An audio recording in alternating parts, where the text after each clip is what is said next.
My name is Kurt Harrington, aka the Fish Guy. Welcome to our place here, Something Fishy. Huge shout out to our team and Jeff for putting this together. We are very excited to have everybody here. A lot of new faces that haven't been introduced to Something Fishy, so we're very excited to have you with us tonight and to learn about what we do, while you also have the cooler and better excitement of Jeff and his work. But as I introduce Jeff, I think we all know that if you want to go fast, you go alone. And if you want to go far, you go together, right?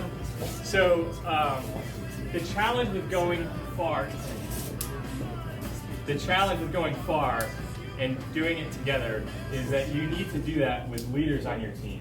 Not just one leader on a team, but however many team members you have, we want 100% of our team to be leaders. Does everybody agree with that? Yep. The challenge with leaders is building leaders and maintaining leadership personally is hard work. And most people aren't willing to put the hard work forward, right? The things that are worth achieving in this life are extremely difficult to earn. But when you earn it, it's because you put the work forward and the results are what pay the dividends, right? But it takes leaders. Leaders are achievers in this world. And it's not for everybody, but for the ones that it's for, your life becomes very fruitful and rewarding. And I am excited to introduce Jeff because he has helped teach us about leadership roles, and not just leadership for ourselves, but how we build teams of leaders so that we can make it far in this life. Now, what's really exciting is I've known Jeff for several years, and he's talked about this book and his goal of writing a book. He's also, like most of us, it's been this huge mountain to climb. It is something that is very challenging. It's hard for me to write one letter, never mind an entire book. So Jeff, after a couple of years of maybe pushing it to the back burner, finally had his fire ignited and completed his book. And I am so excited for him to share that with us tonight and to talk about his journey and how important leadership is to all of us, and how leadership in Jeff's book will make us all go far together. Jeff?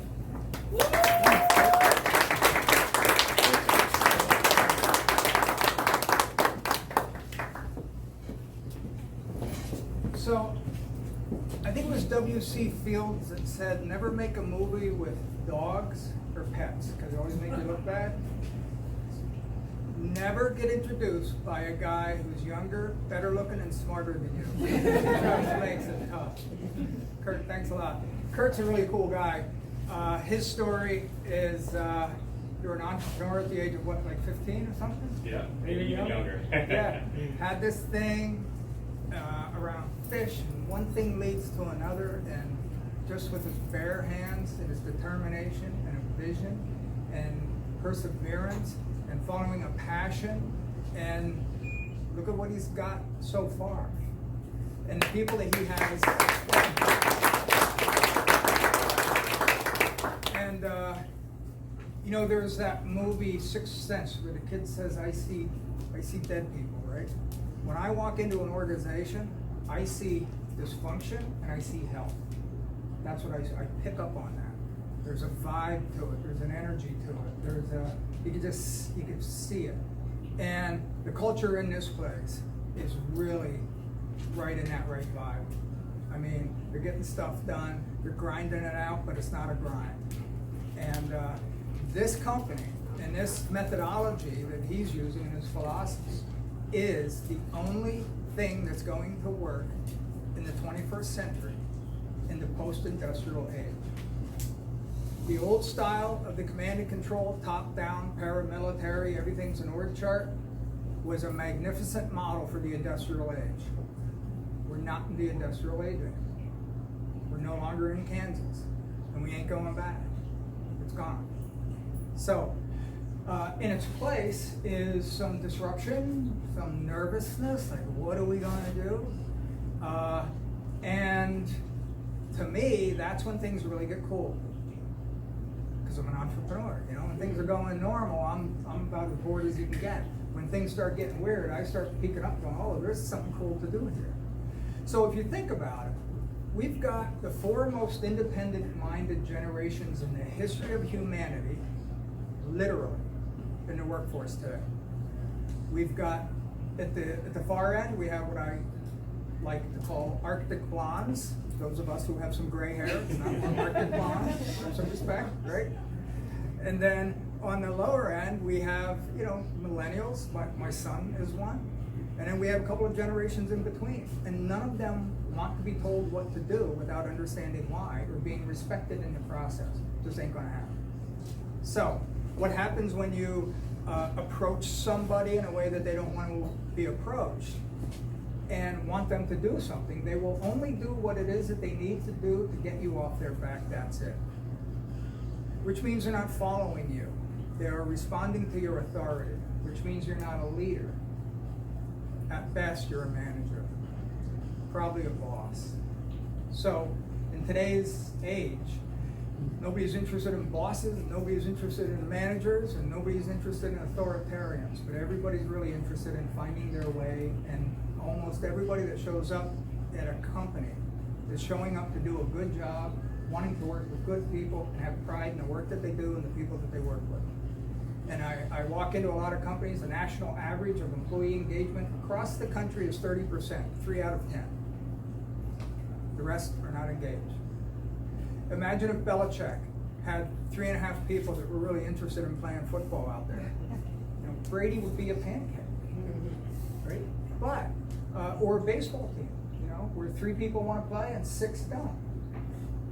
In no other industry is 30% engagement acceptable, but it is in business.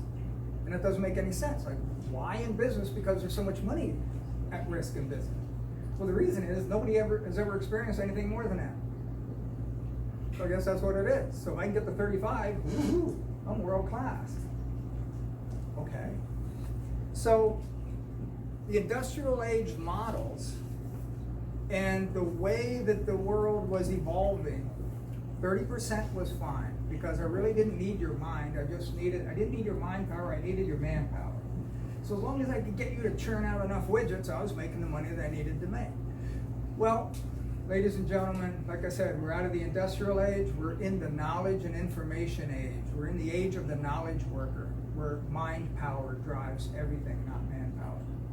So now all of a sudden, as a boss, I am really vulnerable to the people that I work with because I can't tell if they're really working as hard as they should be or could be or not, because everybody's one toggle away from looking busy, right? You're on eBay, you're on Facebook, the boss comes in, toggle, back to that screen, right? It's really hard to determine that. So you have the fact that it's tough to identify when people are actually working, and we're all knowledge workers. So to be a knowledge worker, you need to be engaged mentally in the work that you're doing. Plus we have this lack of obedience from the workforce. So a lot of people look and go, this is a pain in the neck. And when something's not working, that it's the only tool you have, what do you do when it's not working? You use the tool with more force. In the meantime, you get less and less and less. So that's where we're at. So the question is, okay, so now what, right?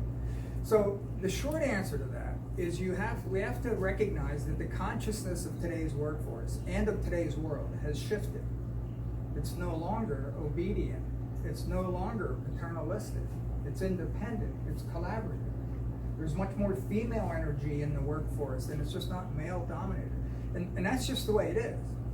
So what we have to do as managers and leaders is A, recognize that, B, accept it. Accept it. That's the hard one. I know the good old days, but they're good old days. And then adapt. So leaders, true leaders, are people who will look and say, you know what, the workforce, the mindset and the consciousness of the workforce has shifted to here. We have to get ahead of that. We have to quit complaining about why is it that way and what have you. We just have to deal with what's so. And then we have to do what leaders do, which is assess, adapt, and act. So, great. Okay, I get it. I need to assess and I need to act. All right? So, how do I do that?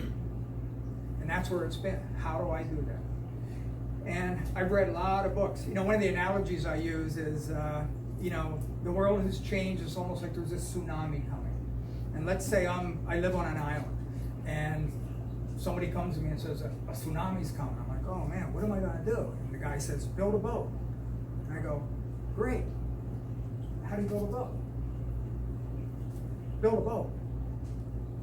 But a tsunami's coming, right? So what do I do? Build a boat. But how do I build the boat? And if you can't tell me how to build the boat, you haven't helped me. You've just really irritated me. So everybody's saying this is what we have to do, and nobody's saying how. Because the how is really hard. You're not going to learn the how in business school. You're absolutely not going to learn it in a business school. You're going to learn the how by being out, and not only learning about the business and the dynamics and how organizations actually work, but also about consciousness. And leadership is a state of consciousness. People don't follow you because you have authority. They follow you because they respect you. And if they're not following you, you're not a leader. So the first step on the path to conscious leadership is an inward one. And so are all the rest. I have to be able to lead me. I have to be able to deal with my insecurities and my challenges and accept them and admit them. I need to function with authenticity, integrity, and respect. I call it leading with air. I like acronyms because I suffer from CRS. Can't remember shit. So I need things that help me remember. I almost forgot to see. So when we get into this space of really looking at ourselves, and are we holding ourselves to a higher standard of functionality and interaction and collaboration and facilitation and keeping our egos on a leash?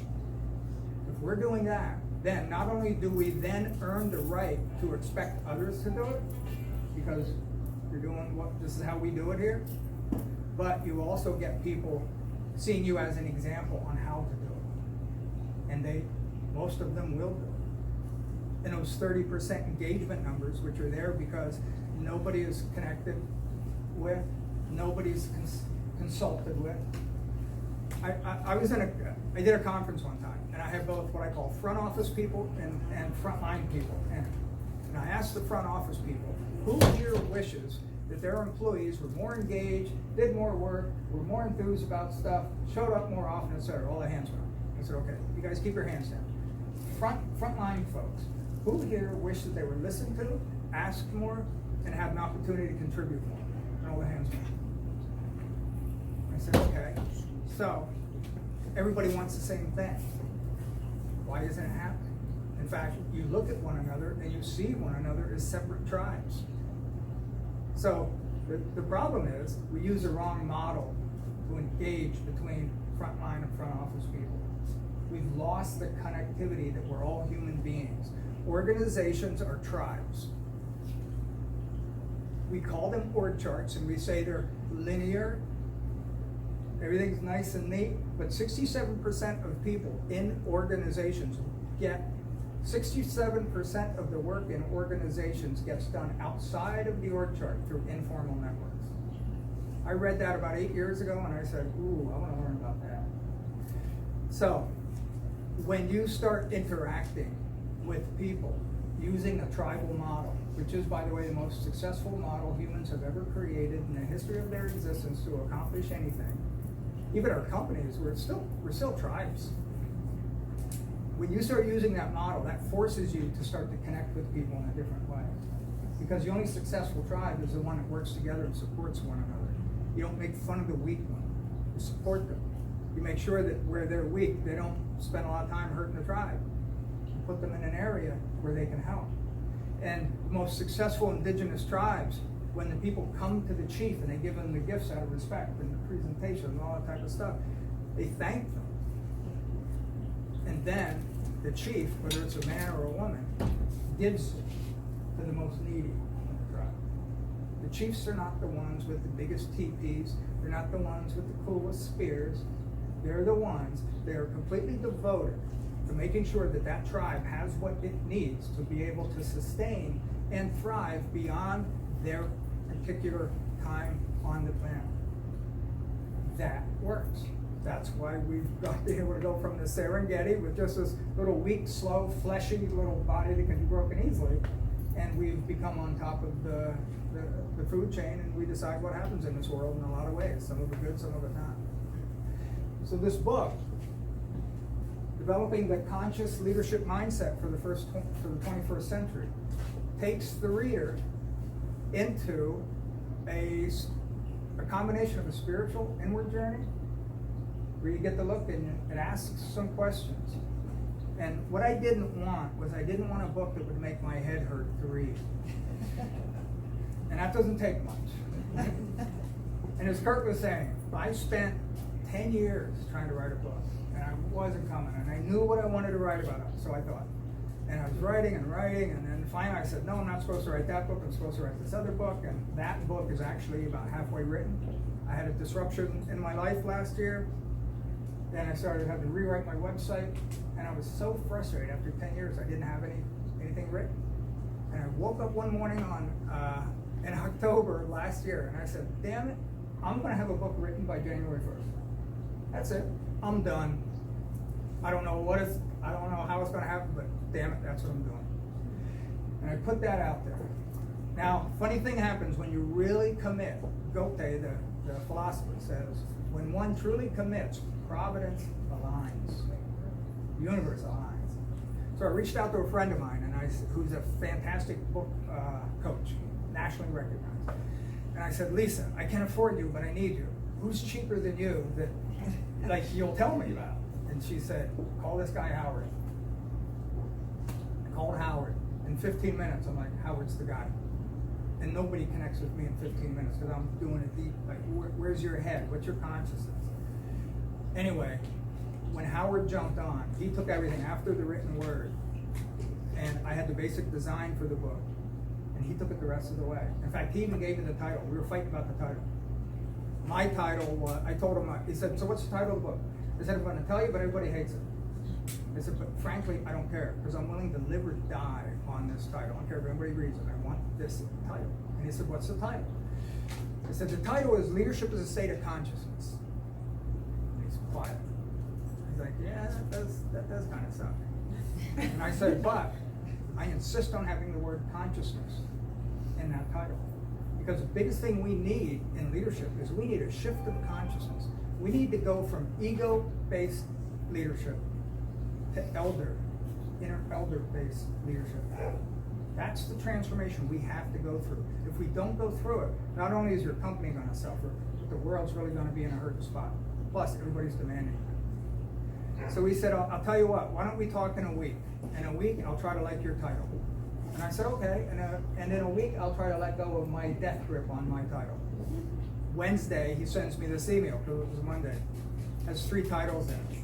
The guy was brilliant. He knew not to hit me like right away, because this was the first title, and I said, that's amazing. So here's the premise of the book. There are 52, I call them chapters, but basically concepts, statements.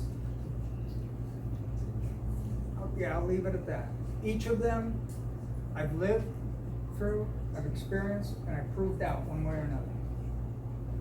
And for instance, here's the first one. It says, leadership is a state of consciousness. Leadership is no longer about telling people what to do. It is about understanding how to support them and doing what needs to be done. Leadership is no longer about command and control, top-down models and methods. It's about communication, collaboration, and facilitation. Leadership is no longer about talking and telling. It's about connecting and listening. Leadership is no longer about managing by org charts. It is about engaging and empowering tribes. And finally, leadership can no longer be dominated by paternalistic masculine energies. It must be equally balanced with maternalistic feminine energies, because power without nurturing breeds weakness. That's page 1. That's how we kick this thing off. So if people read that page and they go, this guy smoked too much peyote, don't drop your $20, keep it. But this is just, so then what happens is you get that, and on this page, up here, write your initial impressions. And some of these are like, wow, that's great, or what the heck's he talking about, or no, he's wrong. Who cares? And then how it applies to your life. Then the idea is to walk around for a couple of days with this thought seed in your head and let it twirl. And see what you pick up, because now you're carrying it with you. And certain things are going to show up. And the universe is going to start talking to you because you're open for business. And then come back and write what you think about it. Because any spiritual development I've ever gone through, and I've done years and years and years, I started out at one level of consciousness where I was pretty certain I knew where I was a good spot. And somebody showed me something that maybe I didn't quite get. Didn't know what to think about. But the best thing I ever heard was take what you want and leave the rest. So I would do that, because nobody ever pushed me. Well, if you push me, I stop. You're not a teacher for me. And then what would happen would be on my own, since I'd opened up, all of a sudden I'll get a piece. I'll understand more of that wisdom. And I will have taken another step in my growth. And then from that step, sometimes I can go back and read the exact same thing. And because I'm on that rung of the ladder, I can see the next level.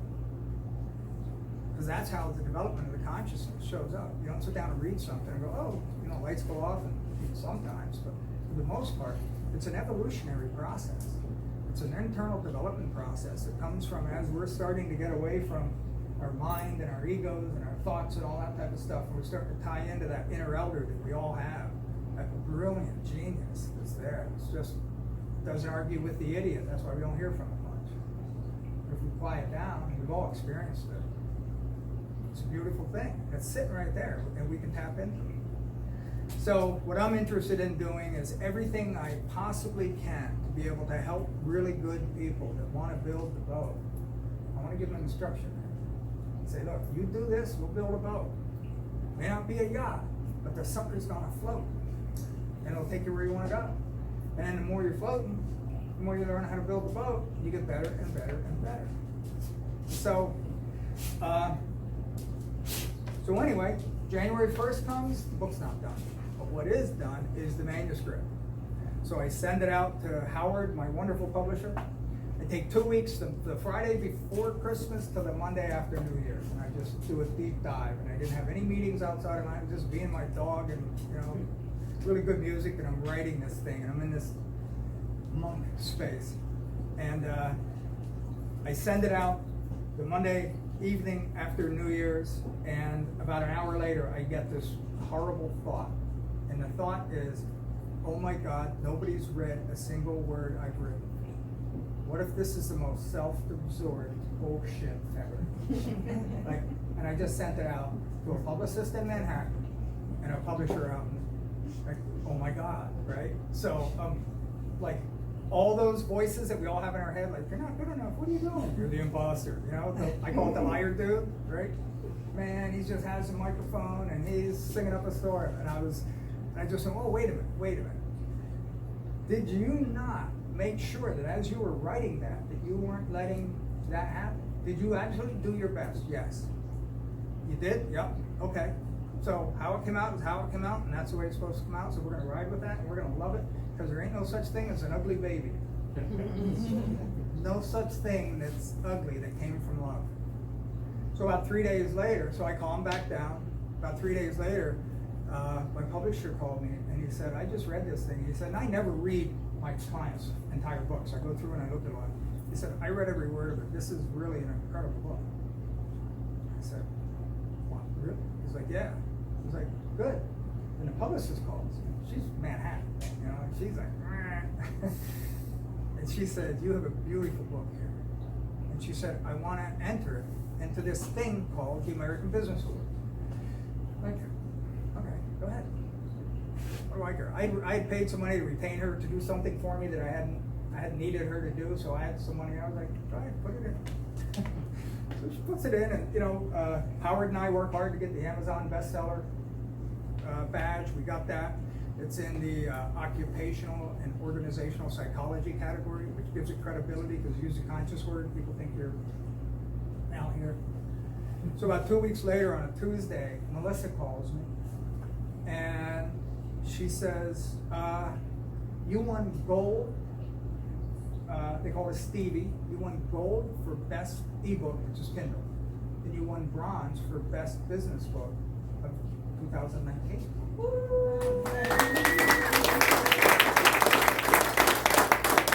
And I was like, wow.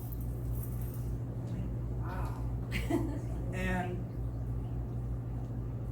I struggle to admit this, which is why I'll admit it. I cried. Because I was like, man, I put everything I had into that. And I didn't even know what the award was, like whatever. I just put everything I had into it because I'm so dedicated to getting this stuff out there to help people to get from where they are to where they want to go. And say, look, I've been there. I was the bad leader with a good heart, but a messed up ego. And I've learned my way through. And thankfully, I worked with a lot of people who endured that while I got to the other side, and they're still friends.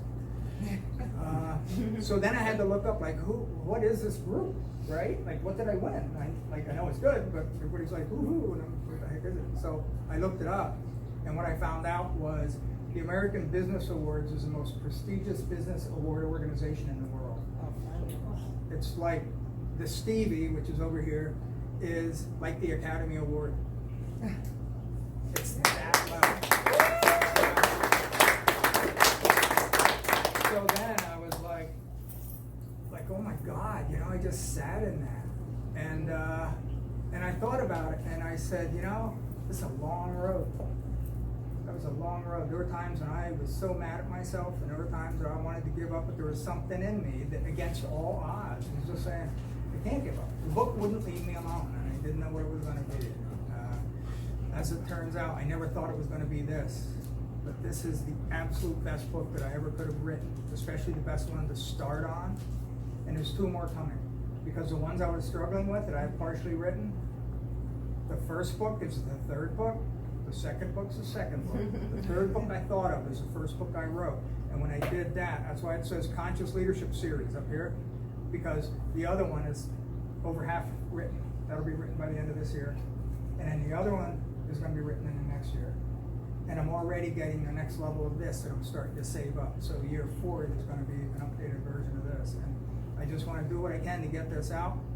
If people take it, take what you want, leave the rest. If you take any of it, that's going to help you shift from that command and control to tie in and catch in to where the consciousness of the modern age and modern generations are today. We're all going to benefit, and we desperately need it. You know, in 2016, I was on the other side of stage 4 cancer, just barely. And I was watching the presidential election, and I thought, you want to talk about narcissistic leaders, and I don't care which team you vote for, it doesn't matter. They're both massive narcissists.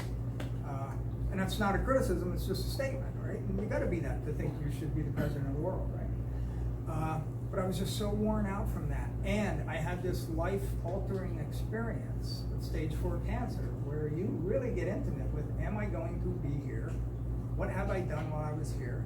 If I can somehow stay a little bit longer, what would I like to do? And that all just came together. I just became committed to doing this work. And this is the byproduct.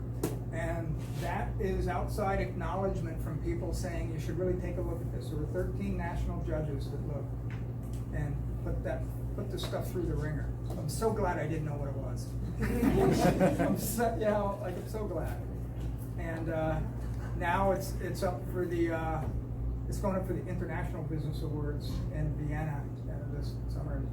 You know, if it wins, cool. If it doesn't win, cool. You know, I got my baby. You know, it's just everything is great, and it just tells me that the world's ready for stuff like this. And Diana, you were talking about how you'd like to do some things that move the needle. So many people know that things need to be changed, and they want to start making the change. And all it takes is some folks to get out there ahead. You know, be the pioneer that gets the arrows, and just keep doing it, and then it'll start going in that direction. And don't fight the other side. Just build for what you're looking for. There's enough fighting. So, thank you all for coming. I'm just blown away that you came, and thanks for sharing this moment with me. I really appreciate it. Thanks.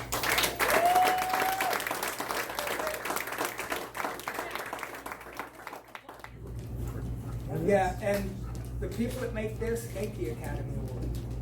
That's just like So, and I keep telling my ego, you're still Jeff. And I hang out with people like you because it really reminds me, especially my lovely daughter there, who gave me my grandson 4 months ago, Allie.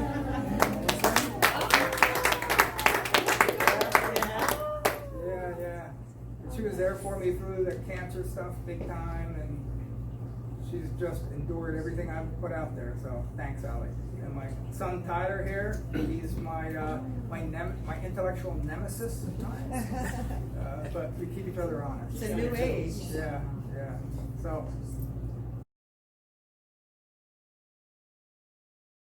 Check out our YouTube channel at YouTube/FishGuyTV. Give us a call at 877-FISH-TALK or drop us a line at support@somethingfishyinc.com. We look forward to connecting with you.